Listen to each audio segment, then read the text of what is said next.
Welcome everybody. Today we're going to be watching the most scariest Chuck E. Cheese stories. So let's get into it. Chuck E. Cheese, for many people, a place of laughs, fun, and birthday parties. But what if I told you that something sinister has happened at Chuck E. Cheese? I have personally stayed overnight at Chuck E. Cheese and got away with it. But what if I told you that somebody tried staying overnight at Chuck E. Cheese and they didn't get so lucky? Tonight I'm going to be telling you guys 3 true scary stories that has happened in Chuck E. Cheese. And if you are brave enough to stick around till the end of the video, hit that like button. Let's see how many people are brave enough to stick around till the end of the video, where each story will be creepier than the next. This video was inspired by Craniacs. Big shout out to guys at Craniacs. I'm going to leave their link in the description down below. Go check them out. Smash that like button and let's begin.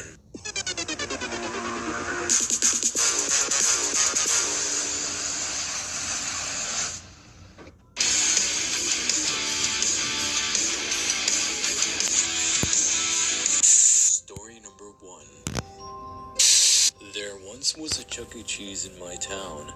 It was a very fun Chuck E. Cheese to go to, but one day it unexpectedly closed, never to be reopened again. I think I was the reason. I really loved Chuck E. Cheese. Every Wednesday, I would go to Chuck E. Cheese with the $10 that my parents had given me. At the time, I was only in the 6th grade. Everyone would make fun of us for going to Chuck E. Cheese, but we really didn't care. We just loved Chuck E. Cheese. All we wanted to do was go spend our tokens that our parents had given us. But something was a little bit different today. Today, we had a different plan. You see, the funny thing is, I told my mom that I was sleeping at my friend's house, and he told his mom that he was sleeping at my house, and no one would find out, we thought. The plan was to stay overnight at Chuck E. Cheese. And where could you hide in a Chuck E. Cheese? We figured the best place would be the ball pit. We waited till there was 5 minutes left until closed, till there was nobody looking. We ran to the ball pit and hid inside. Soon after, the announcement that they were closing came on. A couple of minutes later, the lights came off. We tried not to make a noise, but it was a little difficult trying to breathe in between those balls. We couldn't contain the excitement. It was very difficult not to laugh. Finally, after what had seemed like hours of the employees cleaning, I never knew Chuck E. Cheese employees clean that much. We waited and waited. Finally, after we haven't heard anything for 20 minutes, we decided to come out. Here's the thing. All of the lights were off, except for the stage, where we could clearly see Munch's make-believe band excited as ever. We walked around the room filled with dark screens, wondering what to do next. Everything seemed normal at first, until it wasn't. I was staring at Helen for a little while, and when I turned around, Ralph was suddenly not there. Ralph? Where did you go? I was looking for my friend Ralph. I couldn't seem to find him anywhere. It's like he had just vanished. Maybe he's in the bathroom. I'm sure he is. Where else could he have gone? I thought. No big deal. I'll just wait for him out here. 5 minutes gone by.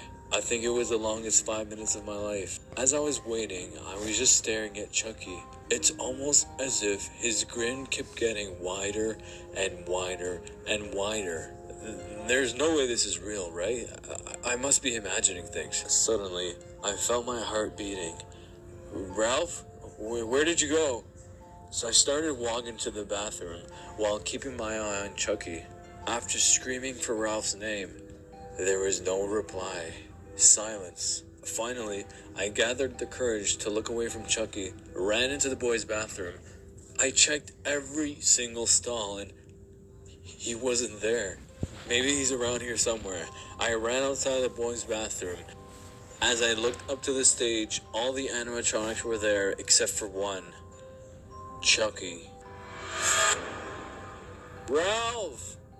I screamed at the top of my lungs. Ralph, where did you go? Suddenly, I heard a little cry coming from the ball pit. Ralph? I saw something sticking out. It was Ralph's hand, desperately reaching out of the pit as if he was drowning or being pulled in by something. But before I could reach him, his hand vanished, as if something sucked him inside the ball pit. I have never heard somebody cry that loud. He screamed for his life. I was ready to jump in to save him, but by the time I got there, it was already too late. Slowly but surely, something started leaking from the balls. I looked closely at it, and it was none other than blood.